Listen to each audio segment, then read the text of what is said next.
G'day, it's your old mate Matthew here. Welcome to the Yarnsman podcast. In this episode, we have Glenn Sparrow.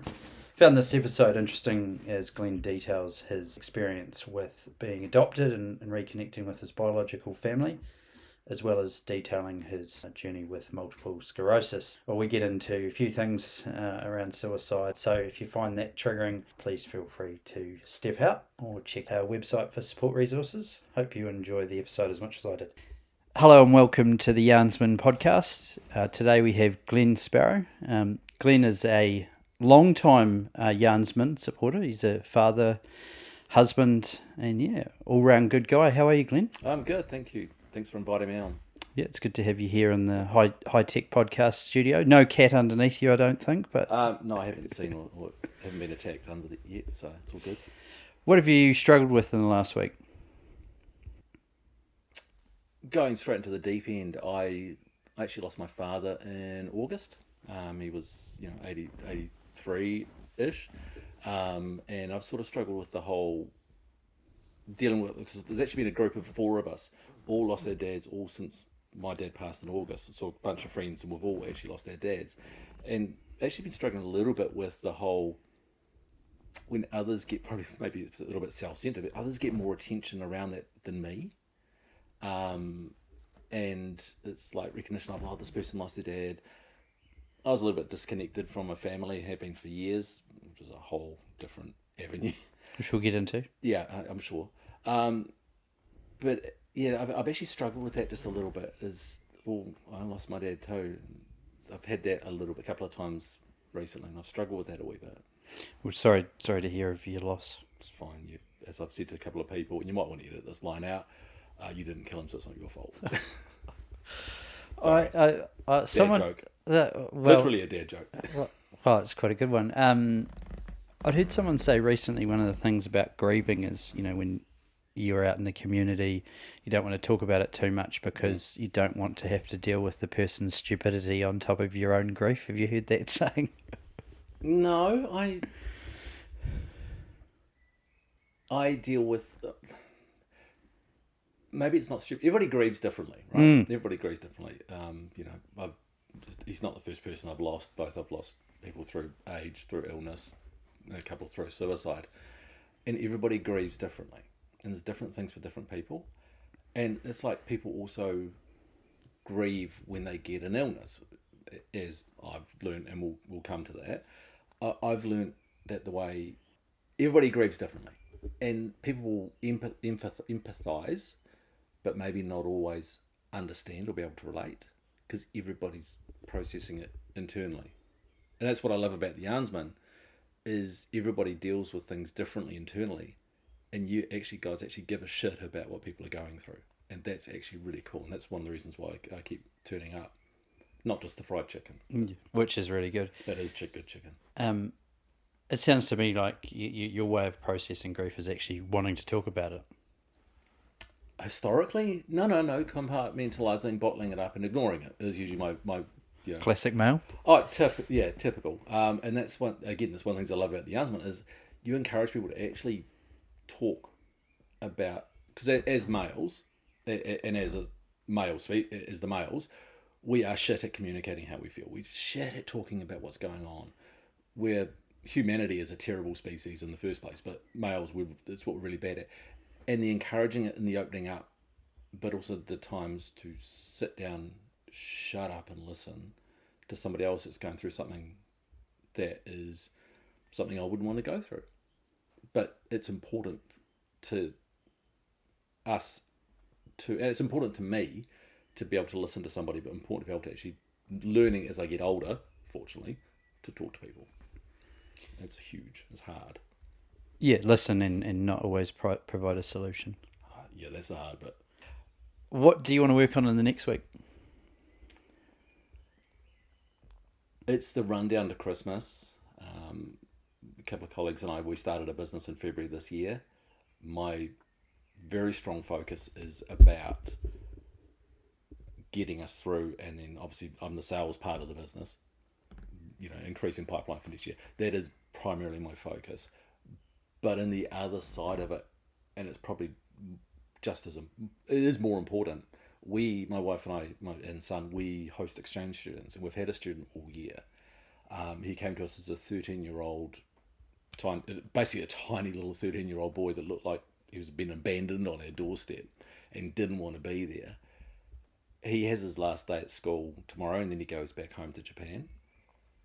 I actually need to focus on him because I know he's going to come home from school tomorrow probably quite emotional, because for a Japanese boy, he doesn't like Japan very much, and I got to make sure he's enjoying the last of his time, but also just being conscious, checking in on him to make sure how he's feeling and make sure he's doing okay, which is a challenge because A, he's a teenage boy, or actually B, he's a teenage boy, and they're not the best at talking and anything beyond whatever interests them at the particular moment in time. Right. Yeah. So that's what I'm really going to focus on, is actually him, and also my son's not in the same boat. He's finishing year 10, I think it is, fourth form for the older and people in the audience, and he's struggling to find a part-time job as well at the moment. So just focusing on them as well for them. Sounds like a good chance to put some of those yarnsman skills to the test, right?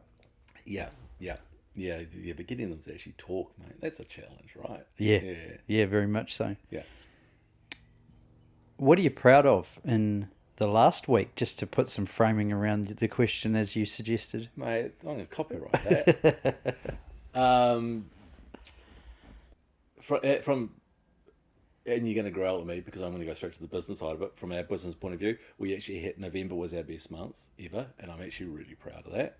Cool. And I had an invoice for a client for a supplier that I was a little bit worried I was going to be paying late. I actually paid him early. I was able to pay him early because someone paid me early, which means we could pay him early. And I was just like, instead of pulling that out of the business, it's like, no, I need to pay this because that's the right thing to do. And if I can pay it early, I want to pay it early. That I'm really proud of. Personally, my 15-year-old son is getting an award tomorrow for his school for music. Cool. I don't know where he got the music gene from. It's definitely from a different generation. It's not mine. It's not me. I've been to a Kiss concert, so let's not judge my music here, right? He is also playing in his school band with two of his mates today for the year 8s and year 9s leaving, end of year thing. And tomorrow in his own one, they're playing tomorrow. And I'm actually really, really, really proud of that. You know, he's busted his ass learning the drums, burned our eardrums out, playing the drums, talked our eardrums out, talking about drums. 15-year-old boy, focused one thing, music is life. I remember that stage. Unfortunately, it was like Poison and Bon Jovi and my maybe a bit of Madonna as well. But I remember that stage. So I'm actually genuinely really, really proud of the fact that he is playing tomorrow in front of his school on the drums. That's really awesome, right? Yeah, I'm really proud of him. I definitely should be proud of that. And I'm proud he's getting a certificate, an award. I got one in second form, and that was it. That was for woodwork. Clearly, I'm not a joiner. What gives you hope? It's always good. I'm like, the stereotypical answer is going to be, "Oh, my kids give me hope. My son gives me hope that he's a good person." And I've told the story a couple of times at the Yarnsman of, it was about a year ago. We were in Auckland. We'd gone up to the Luke Combs concert. Don't judge me on my music. I've gone from heavy metal to country over my lifetime, and whenever I step into a lift, I put my hand back and just hold the door so it doesn't shut if somebody's coming in and out, just out of courtesy. And I went to go do it getting in the lift at the hotel we were staying at, and I looked down and there's his arm already there. Things like that, knowing that I've helped raise someone that's being a good person, that is compassionate, can see as a teenager, for God's sake, that other people are around him. That's actually gives me a lot of hope.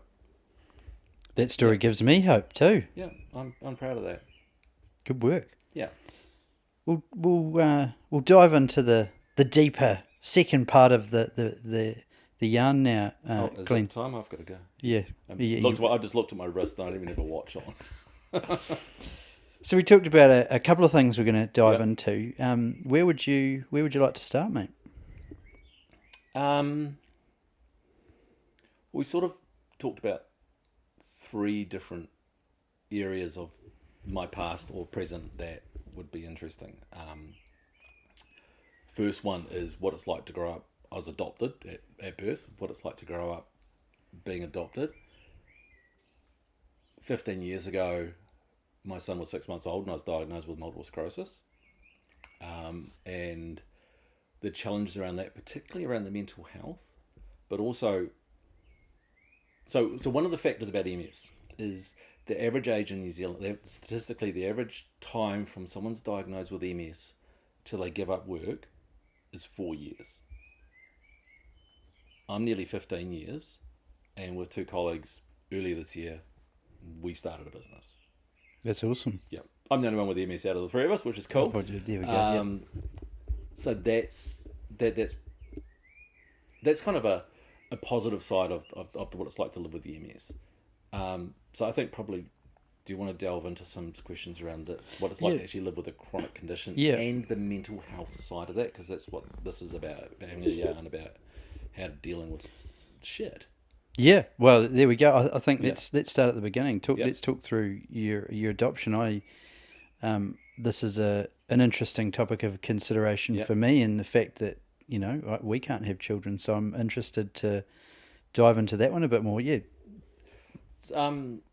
So I was adopted at birth. My mum had a congenital. And when I talk about my mum and dad, I talk about the ones that brought me up. They're my mum, they're my dad. My sister is my sister. We might not be blood, but we are. It was mum, dad, and sister.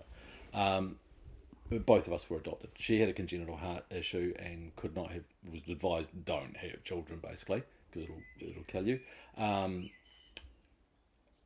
It was funny because everybody. I'm 6'3" with red hair, just to put a bit of context here. We grew up in Bromley, and this is in the 70s, and it was absolutely it was a fabulous time growing up there in the 70s. I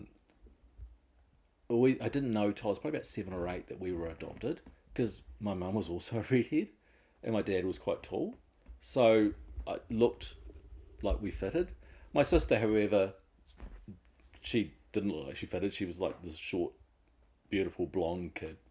I hope she's not listening to this, because I just called her beautiful and she'll never let me live that one down. But it was, I didn't know any better. I didn't know any different till I knew. And then that didn't really so much change things. It's like, well, you guys are still our parents. We still love you. That's you're a mum and a dad. That's it. There's no negotiation on that. It didn't change anything probably till I hit teens. When I was 13, I just turned 13. Mum actually passed away. So horrific. Any age to lose a parent is horrific. I don't care if you're 53, 73, 13. It's hard. And losing her was just, it broke my dad. He went from being fun and passionate and full of life and living his best life. Recently got some photos from when we were growing up. I hadn't seen them for 40 years. And we used to go down to Timaru every Christmas and have the same caravan spot in the same park, same spot at Beaconsfield, what was called Beaconsfield Park back then, which is just to the south of Timaru. I obviously know Timaru quite well. Yeah, they'll look up trying to think where yeah, that's exactly what I was saying. Yeah. There used to be a place, I remember going for walks as we were kids up the road, and there was this is in the country, and this farmer up the road had these beautiful hedges. He'd always have them shaped into like a chicken and an emu and just some random things. This is, like I said, this is 40, 50, nearly 50 years ago. He probably doesn't do it anymore. South side of Timaru, yeah? Yeah. Just after the 100k zone. Yeah. You turn right into Beaconsfield Road. This is random fact, but that's where you used to do your driving test. We had to drive out to that way. Oh, really? Drive out to that 100k and then turn around and come back. Yeah, well, that's Or random. So there we go. We know what you're talking about now. Yeah, we know what you're talking about. Christmas isn't Christmas till you see the lights on Stafford Street. Yeah. That's a Timaru thing, right? I always know it's Christmas when I see those weird stars, things up. Yeah, and the carnies are in town. And the carnies are in town for the yeah. But so I came across this photo of my dad, late 70s, sideburns from hell, tight, awful, horrible pair of super tight togs, on the slide, arms thrown in the air, coming down this kid's slide into the pool, hot day, living his best life. But when Mum died, it really, really broke him. It changed him. It threw all of us for a kilter. It really did. It took, well, you could still argue the wounds get better, but they don't. It's not like I had an infusion for MS yesterday. I got a little tiny scar where it is. It's different when you lose somebody. The scars, the wound gets better, but the scars are always going to be there. Mm-hmm. There's always going to be something. So it really, really changed our dynamic as a family. We knew Mum had always been sick, but went to bed on Friday night and go on Sunday morning. Went in an ambulance. I don't believe she even made it to the hospital. She just had a massive heart just shat itself, for want of a better term, on the way to the hospital. And then, hearing my dad, I still remember hearing my dad. The one thing I remember from the day is hearing my dad come home and talk to his friend John and go, how the hell do I tell, in tears, how do I tell the kids? And my sister and I in the other room, kind of like, tell us what? Yeah. So that was hard. Yeah.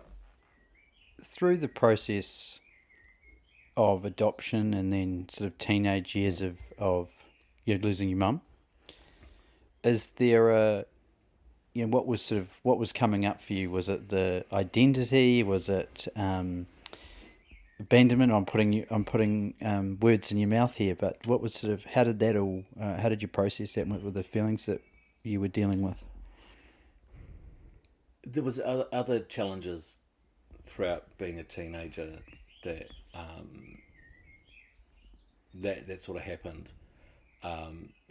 Long story short, I left home with a trespassing act slapped on me at the age of 16. And never went back. So I was basically homeless at the age of 16. That took me a few years to sort of adapt. One of the biggest things I ever did that really helped me to understand who I was, I would have been, at the time the law was you had to be 20 or 21, I think, 21, to get your original birth certificate and get your original papers through the government agency, AMSD, I think it might have been, at the time you had birth, deaths and marriages, you had to go through to get original birth certificate. I went through that when I was 21. That caused greater contention with the family again. You're breaking your father's heart, going and finding your family. It is legitimately the best thing I did. I'm really, really close with my birth father's family. His sister, my auntie, is one of my favourite relatives next to my wife and child. And sister, so in case she's listening. Love her to bits. I've got some fantastic cousins that I never ever had growing up. I've got some fantastic family on that, from getting in touch with her when I was 21, 20, maybe 22. That really helped me I learnt about why I was adopted from his side of the family. My birth father was killed in a car accident 5 months before I was born, which is why I was adopted out. That really helped me to sit down and look to people and see, I've got this like little moly type thing on my chin. So is my cousin. Oh, on my cheek, sorry. So is my cousin.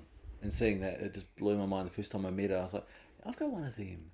And then seeing, meeting my grandfather and realising where I got my height from, because, and all the boys in the family are very tall.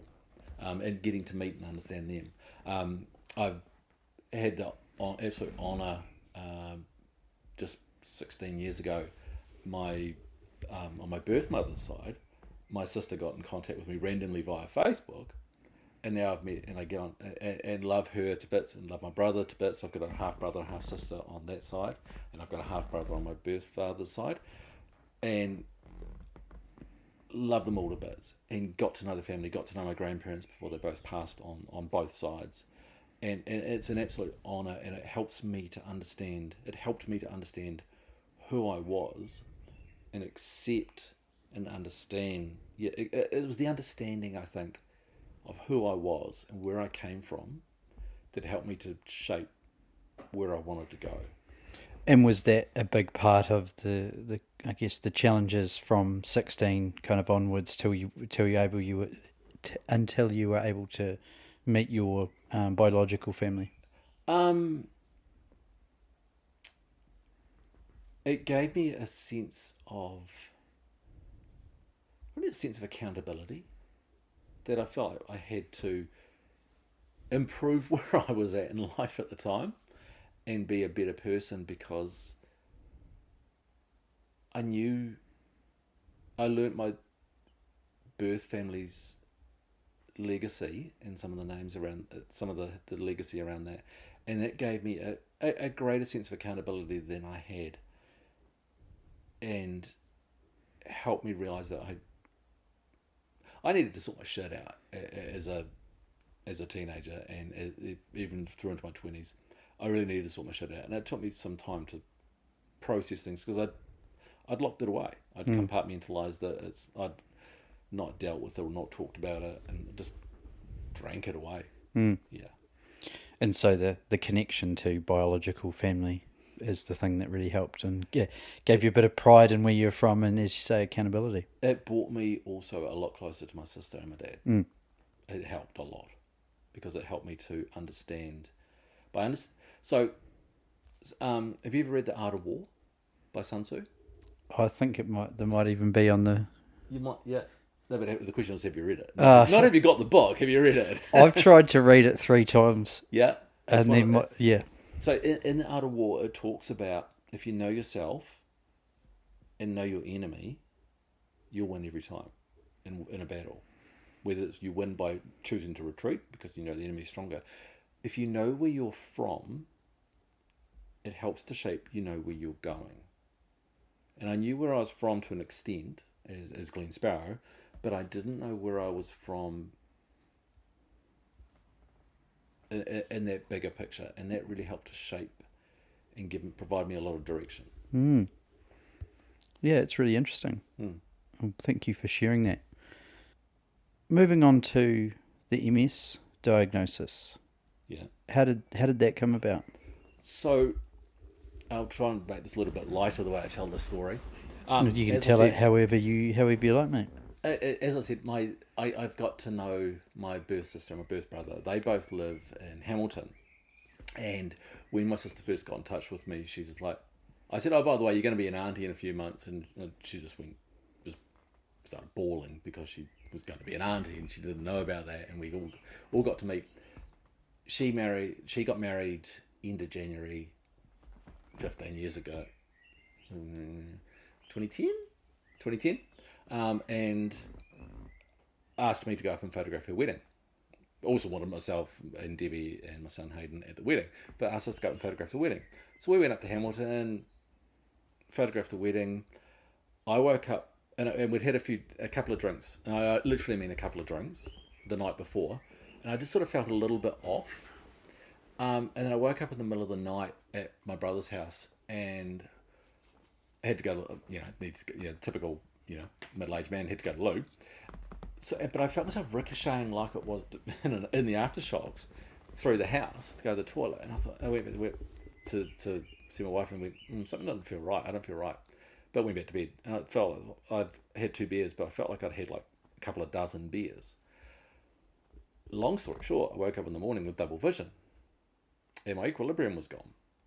And a little bit of a palsy in my face. Which means, you brush your teeth on one side and it's falling out the other side, and my eyes started blinking out of sync and were moving out of sync, and you go to raise an eyebrow and only one would go out.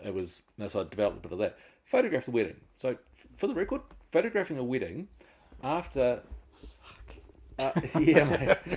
Photographing the wedding with double vision and a slightly munted equilibrium, so I couldn't move my head fast. If I tilted my head back, I'd start to feel like I was spinning. I still do feel like I'm spinning and going to fall down. I mean, the photos came out all right. They're in focus somehow, which is, thank God for autofocus on the camera. But it was like, it took a few weeks before I was finally actually diagnosed with it. And then the doctor says, "Oh, you've got multiple sclerosis." And I said to him, "What the fuck is that?" He goes, "Okay, well," and he explained what it was. Basically, in the MS, the immune system of the body is attacking the myelin sheath around your nerves. And if it damages the nerve, it leaves a scar. And if you get multiple scars, that's what multiple sclerosis is, because sclerosis means a scar. So, and those scars can cause disability, they can cause pain, they can cause fatigue. In the case of me, I've had what's called drop foot, which my left leg just decided didn't really want to work very well. I've had half my right thigh decided to just burn like I had acid pouring down it for a few days. I've had the palsy, like a palsy on my face, where I was literally, like I said, blinking out a sink, and my eyes would be moving in different directions, and double vision, and all of that cool fun stuff. But the way it really affects me, even still to this day, is fatigue. It's worse than COVID level fatigue, or third trimester pregnancy fatigue, apparently. Not that I've been through that, but it's okay. And brain fog, which literally, if you listen, then you would have heard that large pause before I said brain fog, because I couldn't remember the fucking word. Yeah. Excuse my French. So that's MS. The MS has been a hell of a journey. When I was first diagnosed, my son was 6 months old. I always tell the joke, like, oh yeah, I woke up and I had a couple of Waikato drafts, and I woke up the next morning in Hamilton, and those are two of my bigger mistakes in life. And I woke up with MS, so don't go to Waikato draft, don't drink Waikato draft. Sorry, no offence there. And don't wake up in Hamilton. Well, I mean, you've spent some time in Timaru and Hamilton. That's some of the big high risk areas for various diseases and illnesses. Well, I have to be careful here, because my wife's mother's family is all very much from, and very much still all in around Timaru, so I have to be very careful in case this call is recorded for training or coaching purposes. What was the diagnosis process for MS? Was it blood tests and things like that? How did that work? So I went to the doctor with a double vision. He's like, "Oh, I think you've got an ear infection. Here's some antibiotics. If it doesn't get any better, come back in a week." It came back after 3 days. "Okay, it's worse. Look, you can see my mouth is like on an angle now, and I was brushing my teeth this morning. It was falling out the side." And he goes, "Yeah, no, you need to go to neurology. Not urology, neurology." Because I looked at him strangely.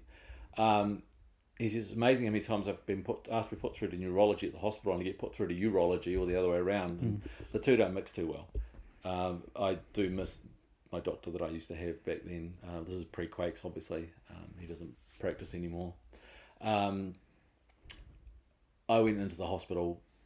They did a MRI, which showed a few lumps of scar tissue in my brain, which was a great place to have them. I've also got one the size of a little finger nail on my spine, in the middle of the spine. I think that controls stuff with the arm and the leg. They do a really wonderful thing called a spinal tap. I don't recommend it. It's the best way I can describe it is, it's like you've been kicked in the nuts, but it's in the back. So they take a bit of spinal fluid out of you through some low vertebrae on your back. They'll put an injection and take a little bit of that. They analyse it to see for some certain markers. I would have thought the fact that I had, a palsy, double vision, eyes and face moving in different directions was probably a bit of a giveaway in the MRI with the big tissues. But no, they still wanted to do the spinal tap. So for the very good, don't do it. I don't recommend it. It's not fun. It hurts. Also, spinal fluid is clear. Well, there you go. I didn't know that. Nor did I till I saw my own spinal fluid. This is clear. Very, very educational. It's yarn. Not meant to be that educational, but it is. That's a fact for you. So you said that the usual diagnosis, or the average diagnosis for life expectancy is No, 4 years? it doesn't affect life expectancy. It's It's- work. It's Oh, which sorry. the average from time people are diagnosed in New Zealand, and this is a years old stat. And I think with some of the changes they've got in what's called DMD or disease modifying drugs, it's changed. But most people from the time they're diagnosed to 4 years is about the average that people go before they go, Marcus can't work anymore. I'm really, and I know this, I'm really fortunate, as I just reach out and touch the wooden table. I don't have outward signs of disability. Everybody says, what's the worst thing about MS? And I go, other people's eyes. And people go, what?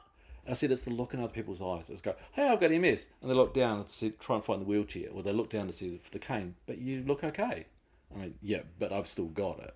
And it's that, and it's also the empathy in other people's eyes. So that, and that's actually been quite difficult to accept, is that people go, oh, I'm so sorry that you've got it. It's like, okay, you didn't give it to me. That's my standing, terrible, according to my wife, dad joke. Yeah, I've said that too many times. It's like, you didn't give it to me. It's not your fault. Unless you did, in which case we need to talk. Yeah.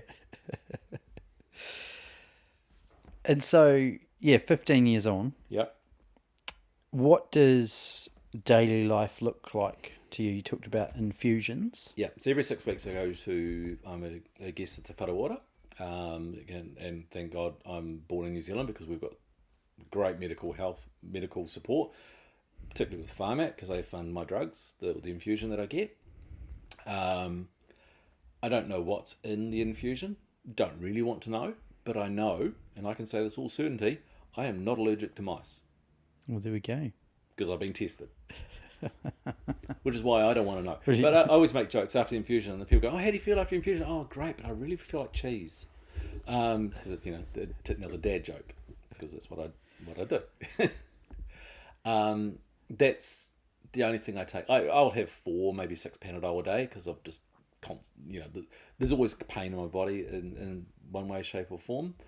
I go through quite a few Panadol. I'm on nothing else. I've been on a couple of other, before I started the infusions, a couple of other drugs. One of the things, so when you get a speech impediment, as part of a lot of people with MS actually will develop a speech impediment. And a lot of the drugs are really horribly named. They're really, I couldn't name the drug that I get the infusion on. It's netamidazolab or something like that. I was on a drug, and much to my wife's disgust, I'm going to tell the story, and the drug was called Galenia. So I used to say, oh shit, I forgot to have my gonorrhea medication today, because I'd sort of brain fart. But I'd do it in public in the most embarrassing time that I could do. Oh, I forgot my gonorrhea medication again this morning. Which was better than the other drug, which was called Tecfidera, and it would cause these bright... So bear in mind, I'm a 6'3" redhead. I burn in winter if I'm not... It's just the complexion. But I used to get these bright red flushes on the drug. And a couple of times a day I'd be like, oh, no, I'm about to flush. And my body would just go bright red. So I used to refer to that in public, again, being embarrassing, as the menopause drug. Apparently that's really not funny. Because I'd get these really brutal hot flushes. And those hot flushes are brutal, so it's taught me a little bit of empathy for other people.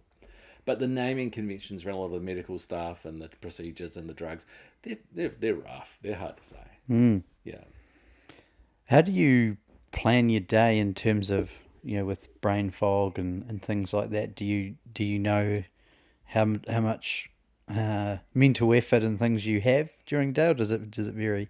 There's a really cool thing I learned years ago. It's the spoon. They call it the spoon theory. You've got so many teaspoons you can use a day.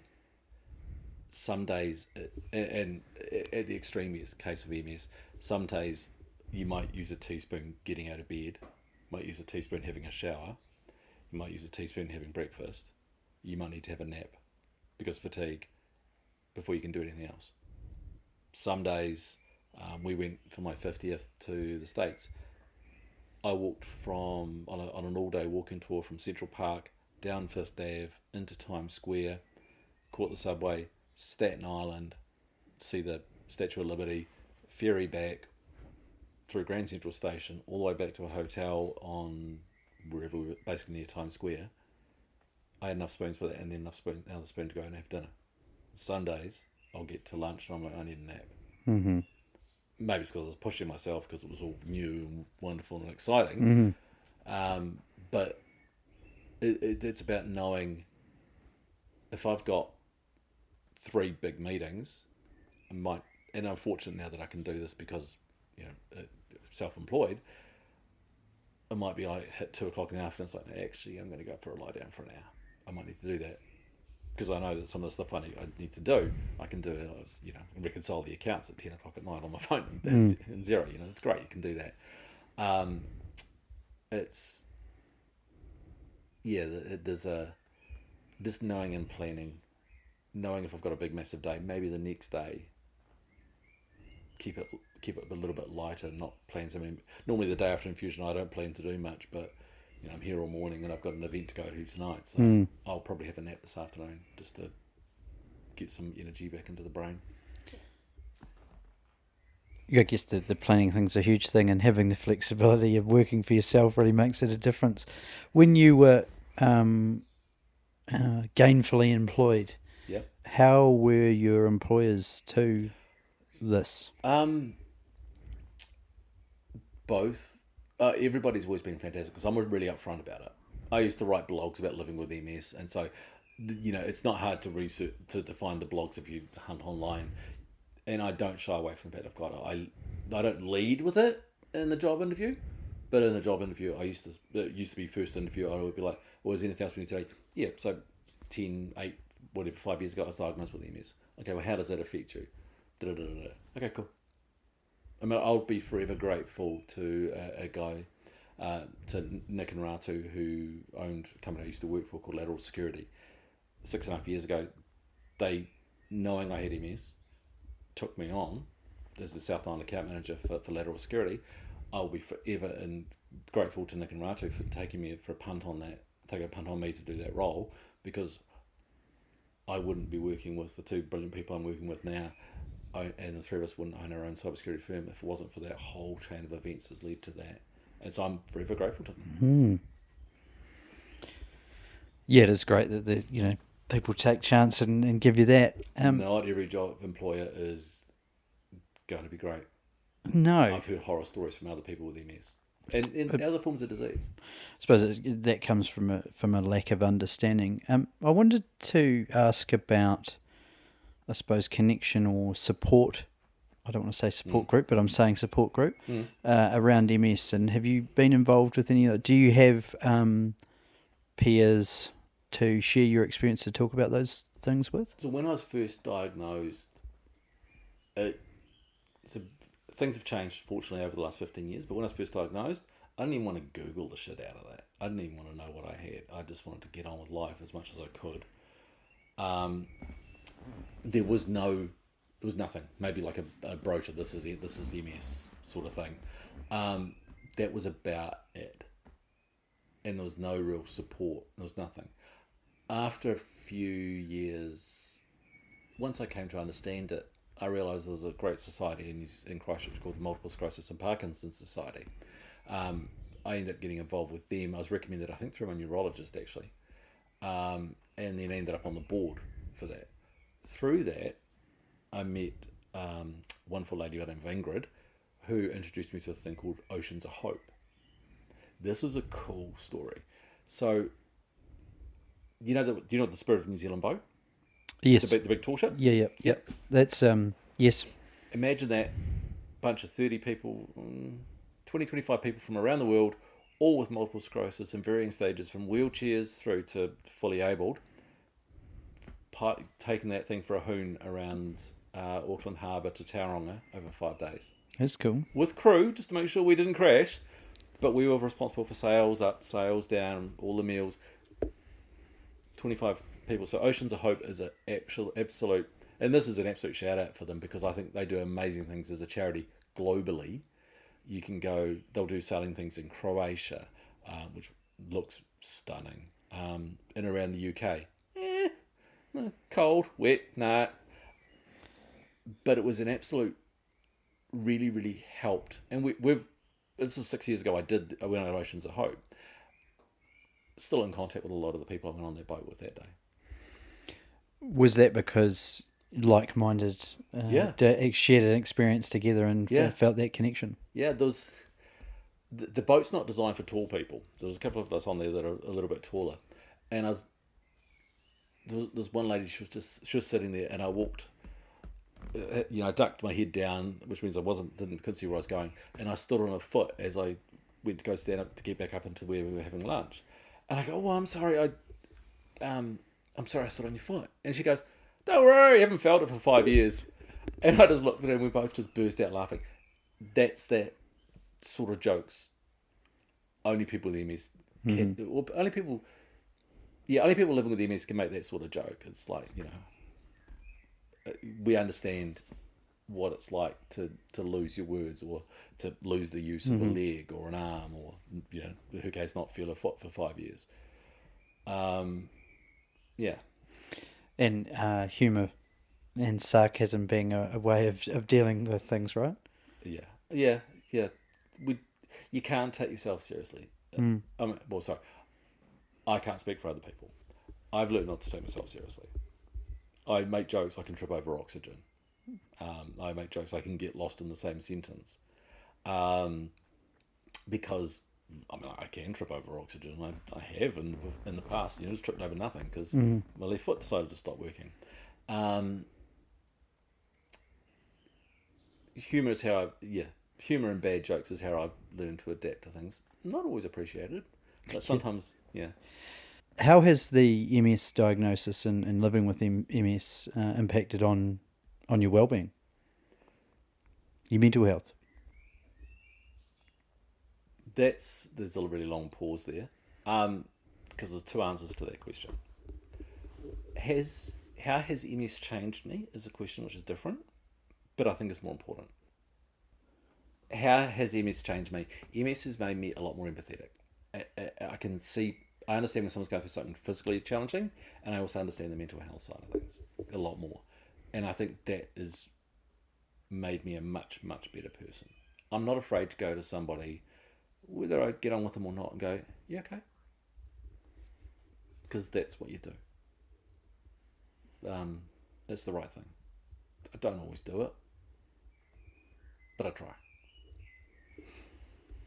What advice would you have for someone who is going through a MS diagnosis, either first thing, or dealing with it day to day? I think the important things the things that have helped me is I had to accept it my way. I had to learn to live with my MS, but also I have to understand and appreciate that my wife and my son and everybody I know has to live with my MS in their own way, and that's hard to accept. And I had to break that down into chunks. First of all, I had to take the time to learn to understand a little bit what MS is, and then how it affects me, and then understand myself and how that can affect me. But then also, we didn't tell my son until he was probably about 6 or 7 that I explained about it, and he's only really over the last 2-3 years. I'll get a bit cranky when I'm really, really tired and fatigued, and he's like, "Dad, go for a nap." And he's doing that for my wife. She's like, "Glenn, nap. I don't need a nap. Nap. I don't need a fucking nap.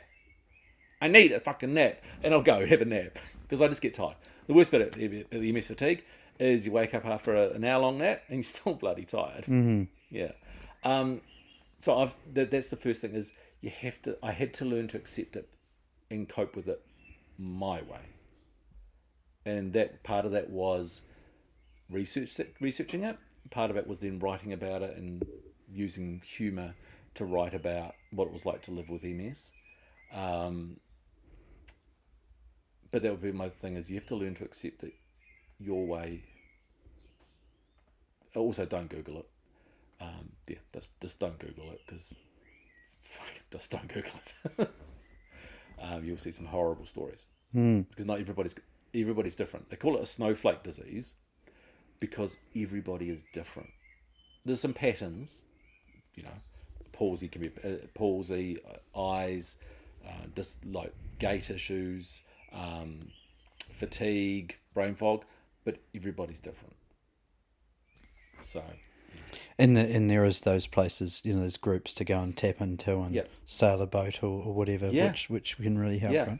right? But also just getting to meet and understand people that have got it worse and better than me, and I had to understand that and accept that, and also the uncertainty of the future. I just had to accept I don't know what my future looks like. Next time I'm here, I couldn't. I might have to have assistance getting in the door. I might be in a wheelchair one day. I don't know. Fortunately, with the drugs I'm on, as long as they continue to be funded by Pharmac, I have had no instances in years, and grateful for that. Again, touching wooden table.